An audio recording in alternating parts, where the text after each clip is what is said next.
Today it's about 19 cents. And the big companies are making massive profits. While their profits go up, the prices you see at the grocery stores go up commensurate.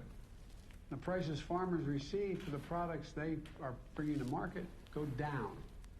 This reflects the market being distorted by lack of competition. I've said it before and I'll say it again. Capitalism without competition isn't capitalism, it's exploitation. That's what we're seeing in meat and poultry, and those industries now. Small, independent farmers and ranchers are being driven out of business, sometimes businesses that have been around for generations. It strikes at their dignity, their respect, and the family legacies so many of them carried for generations after generation. So I'm here as Secretary of Agriculture Tom Vilsack, former governor of the state of Iowa, and Attorney General Garland, to talk about how we can create fair markets and more opportunities for family farmers and ranchers and bring down the price at grocery stores. There are 4 pieces of our action plan. First, we're going to invest $1 billion in new and expanded meat and poultry processing capacity, funding that was included in the American Rescue Plan to revive our economy, to bring in more competition and dignity and more farmers, ranchers, and customers. We're going to invest in new and innovative small businesses and meat processors, the lifeblood of our economy. And when we do this, we'll give farmers and ranchers more options beyond giant processing conglomerates, shore up the weak points in our food supply chain. Secretary Vilsack will share some about this very shortly. Second, we're strengthening rules to protect farmers, ranchers, and other producers. For example, the Department of Agriculture is rewriting the rules under the Packers and Stockyard Act, which was a law back in the 20s that was needed at that time and still needed to protect farmers and ranchers from abuse by processors. The last administration weakened that law, making it possible for the abuse that we're seeing now.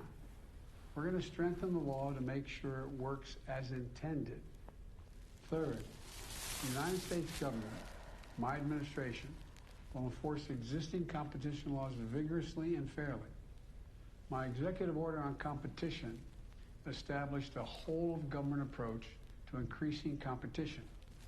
And our new White House Competition Council, chaired by the head of my National Economic Council, including members, and Brian is here today, and including members of the cabinet and other key agency officials like the Secretary of Agriculture, the Attorney General, the Secretary of Labor, the head of the Federal Trade Commission.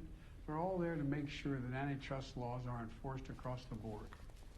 Today, the Justice Department and the USDA announced a joint initiative to make it easier for farmers and ranchers to report potentially illegal practices in the agricultural sector.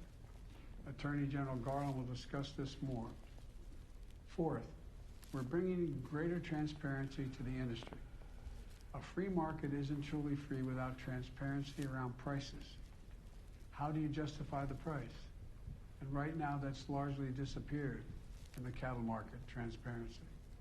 Back in August, the Department of Agriculture took steps to address this, and we're going to keep pushing. And I'm pleased to see that Congress is taking action as well to increase competition and fairness, with a bipartisan group of senators now working on legislation to make cattle markets more transparent. And all these issues are areas where we can and we must come together in a bipartisan way. And I'm grateful to the members of the Democratic and Republican members of Congress for being willing to come to the table. Senator John Tester and Senator Grassley of Iowa, Tester's from Montana, have been leaders in this effort.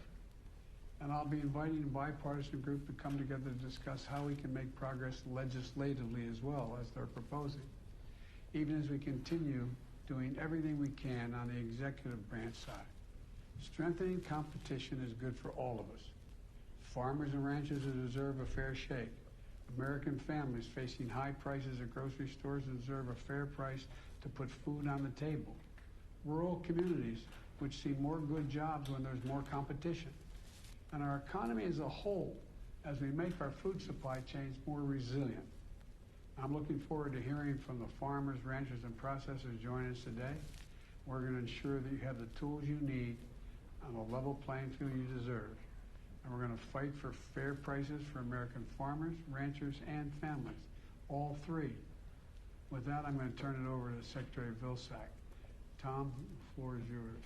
Mr. President, thank you very much. And certainly as I travel around the country, I've heard sad stories of farmers and farm families who had to leave this business because of the lack of competition. Your executive order on competition challenged us at USDA to take immediate action and to develop a set of tools to expand processing capacity, increase competition, improve farm income, and create good-paying jobs in rural America.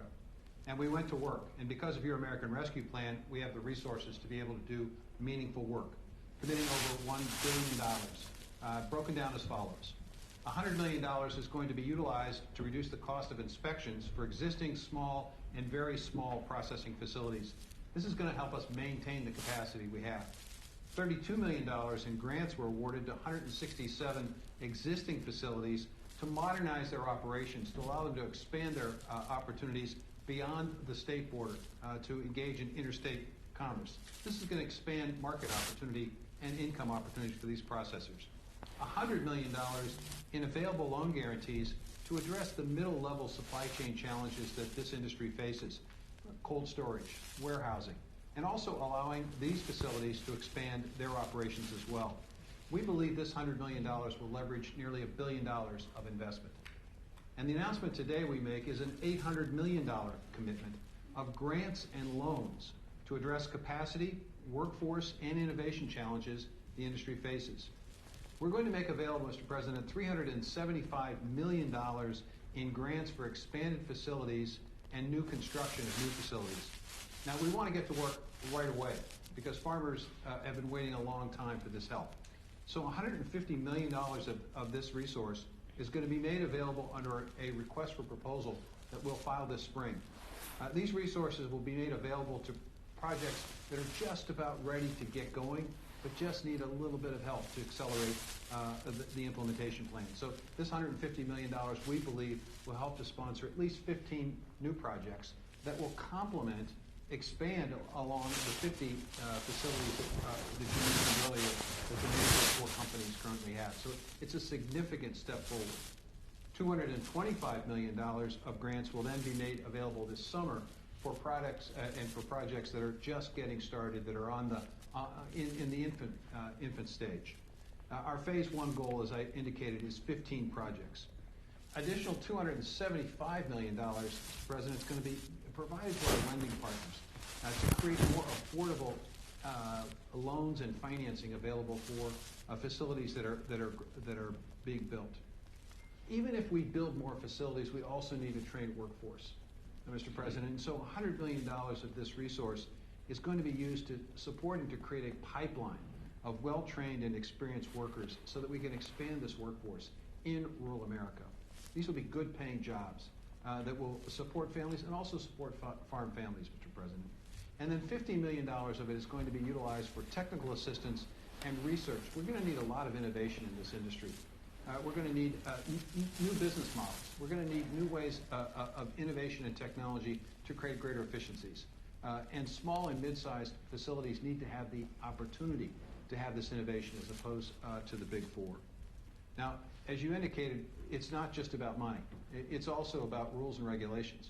And we are strengthening our packers and stockyards enforcement effort by leveling the playing field for producers and processors. And we're also working on a voluntary label program called Product of the USA to allow consumers to know exactly where their resources, their consuming dollar is being spent. We think this is going to better inform consumers in making choices. And we're looking forward to the creative partnership that we have with the Department of Justice, a strong working relationship in terms of enforcement. Mr. President, what this really is all about at the end of the day is improving farm income. It's about creating good-paying jobs in rural America that are so necessary. It's about giving the consumers choice and a break at the grocery store.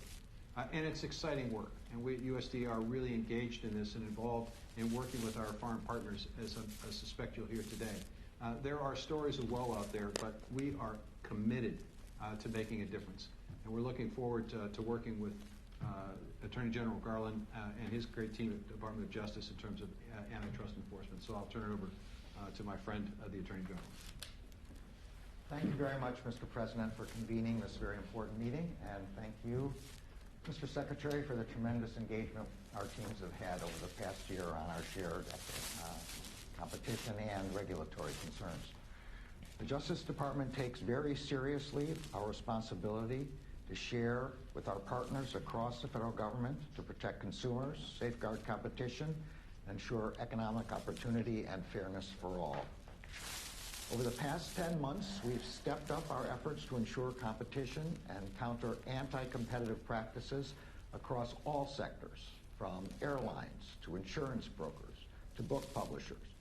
And we will continue to vigorously enforce our antitrust laws, no matter the industry, no matter the company, and no matter the individual.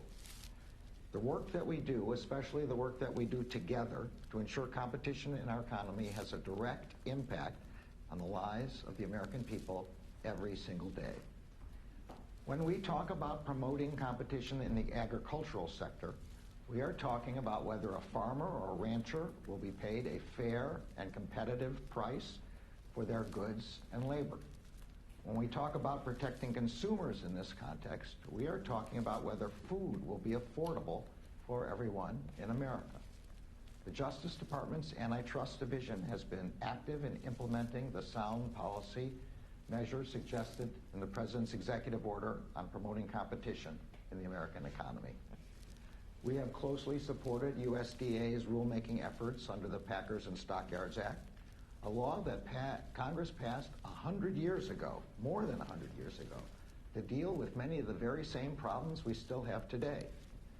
Today, we are announcing a new joint initiative to better coordinate efforts between USDA and DOJ. This will include the launch of a centralized, accessible portal, a one-stop shop, to report complaints of potential violations of our competition laws, including the Sherman and the Clayton Act, as well as the Packers and Stockyards Act. The joint channel that we are establishing will allow USDA and DOJ to collaborate early on how to appropriately address such complaints.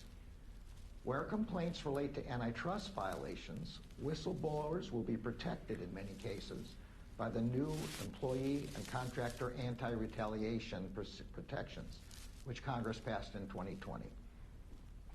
Let me say in closing that anti-competitive practices in agriculture, as in any industry, hurt the American people, producers, consumers, and workers alike, and they hurt the American economy.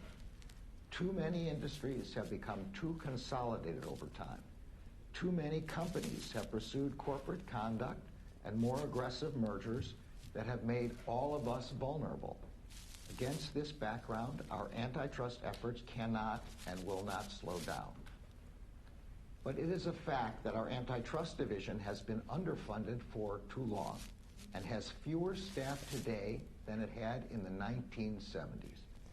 That is why we are urging Congress to allocate the resources we need to reinvigorate our enforcement efforts and ensure a competitive economy for all Americans. I look forward to our work together in the days ahead. Thank you very much. Thank you, Mr. Attorney General. And Mr. President, if you may, we're going to hear from the group that we have assembled here, which represents the enormous potential and diversity, geographic and otherwise, in this industry.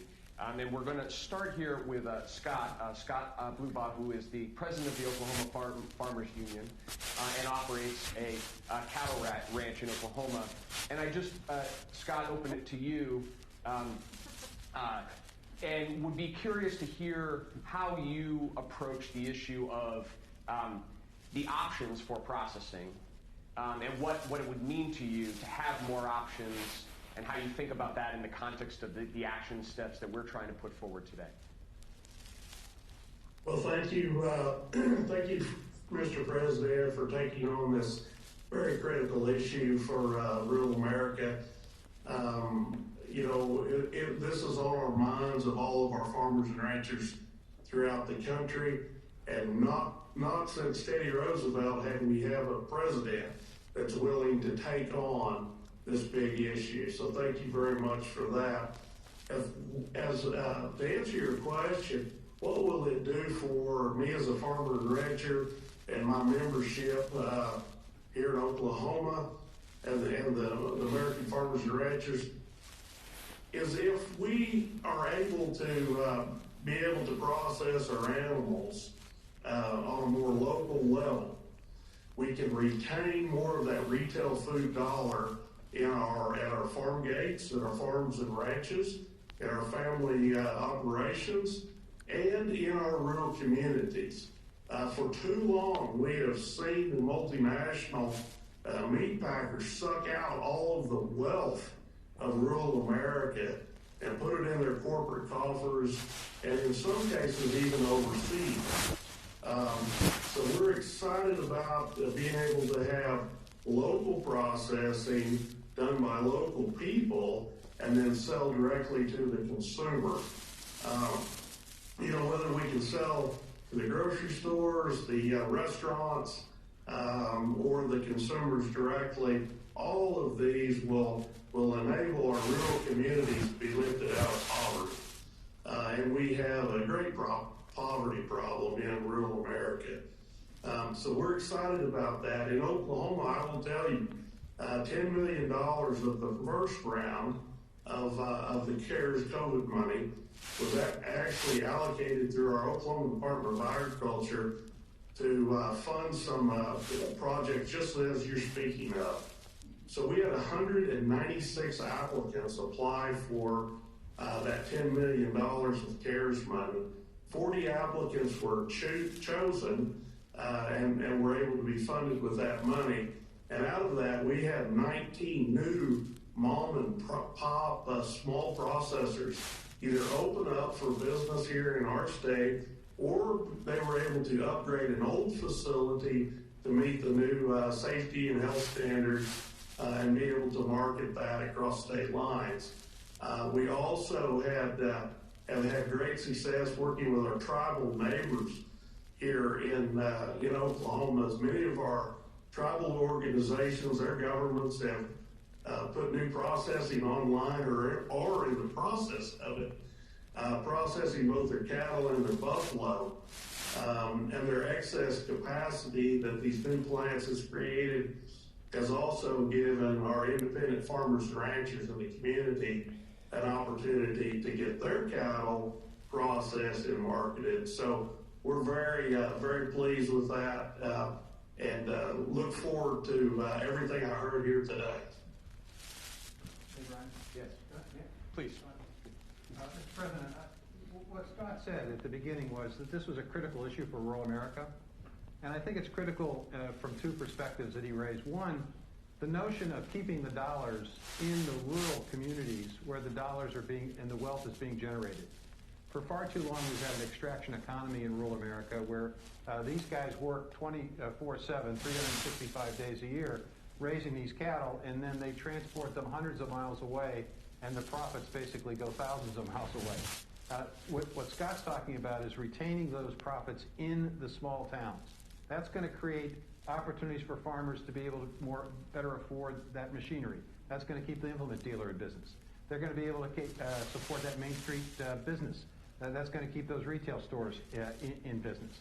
And it's also going to create jobs. And I think it's really important to emphasize it's not just farmers who are going to benefit from this. It's also rural folks looking for a decent job. And if we do this right, with workforce training, with assistance, we can have good paying jobs to complement what's happening on the farm. So this is an incredible thing. Just so you understand how dire this is, Mr. President, and I'll finish with this. I was in Council Bluffs, Iowa, talking to a farmer this summer. And he came up to me and he said, Mr. Secretary, thank you so much for doing this.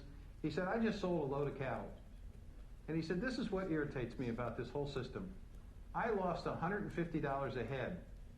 $150 a head I lost on this cattle.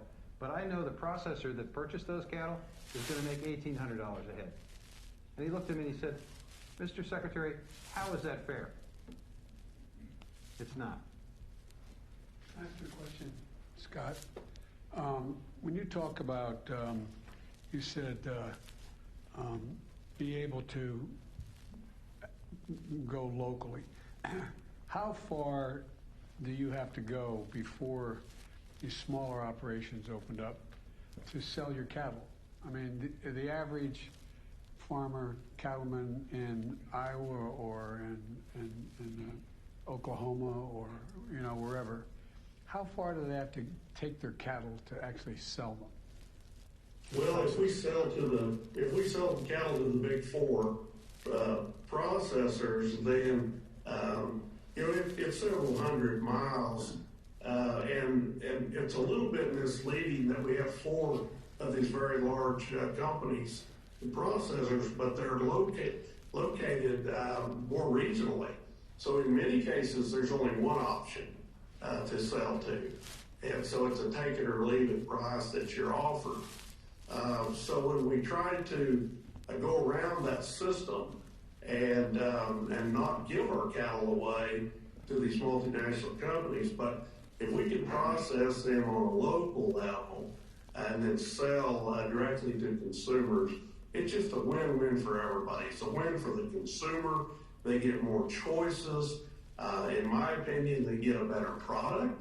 And we know because of the pandemic has shown us and proven to us that consumers want to buy local if they can. And they want to know where their food comes from. And they trust the American farmer and rancher to do that. And their faith in the American farmer and rancher is far greater than any of these multinational companies. So it's just a win-win for everyone I see, except maybe these four companies we're talking about. Thank you. So, Mr. President, I want to ask Corwin Heatwell to come in. Corwin is the founding farmer and CEO of Farm Focus, and to pick up on the last point, Corwin's on the front line of actually innovating and creating an alternative processing facility in the poultry industry. So, Corwin, can you talk a little bit about what motivated you to do it and the challenges that you've had in building your company? Yes, thank you. And as a sixth-generational farmer, I greatly value the farming lifestyle, but it was grieving when I saw dozens of farms closing down around me, and I realized that my own farm was not viable for the next generation. And we knew that something had to be done, but there was no option for us to get our animals processed locally. And everyone kept telling us that farmers don't start chicken companies. So with no other options, we started a company with a mission to promote and protect generational family farms. And we're now partnered with 73 independent family farmers and on track to exceed 100 this year. And we're also providing poultry products for around 1 million consumers. And our unique and scalable model of partnering with farmers focuses on the financial viability and sustainability, and it brings solutions to the three pain points that exist with the conglomerates. One, the lack of ownership of animals and inventory on the farm. Second, the lack of operational control that belongs in the hands of the farmers. And third is the tournament pay system that plays farmers against each other. And we found that when you empower farmers with ownership and control, enabling farms to be viable and sustainable for the next generation, then incredible success stories emerge of farmers returning to success from the brink of bankruptcy. And you even see the next generation returning to the farm. And we've seen the average age of our farmers now trend about 10 years below the national average. This model has enabled a resilient community of thriving farmers while bringing the consumers the transparent and traceable products that they've been looking for. And we're excited that this administration is focused on increasing the capabilities that create more options for generational family farmers. And we ourselves look forward to partnering with these new programs to expand and touch more farmers and communities. We believe that together we will continue to level the playing field for farmers and ranchers while establishing a more resilient supply network. So we thank you for your diligence in helping preserve the the legacy of the American farmer. Thank you. You know, everybody, I come from the state of Delaware. Everybody thinks the big industry is chemicals. It's chickens. Chickens. Broiler chickens. $billion industries. And needs help. So anyway, sorry, I don't want to get too personal here. We're going to move to the next set, but we're going to pause for a moment and for the press to exit. Mr. President, can I ask you a quick question about the new CDC guidance? In your view, do you think it could have included a testing component? Thank you, guys. And when will Americans get those free COVID tests, sir? Are you going to break up the big four meat packers, Mr. President? All right, guys. Same door that was the President here, COVID team. Okay. Thanks, guys. Thank you. Thanks for your patience. And, Kelsey, we're now going to turn to you.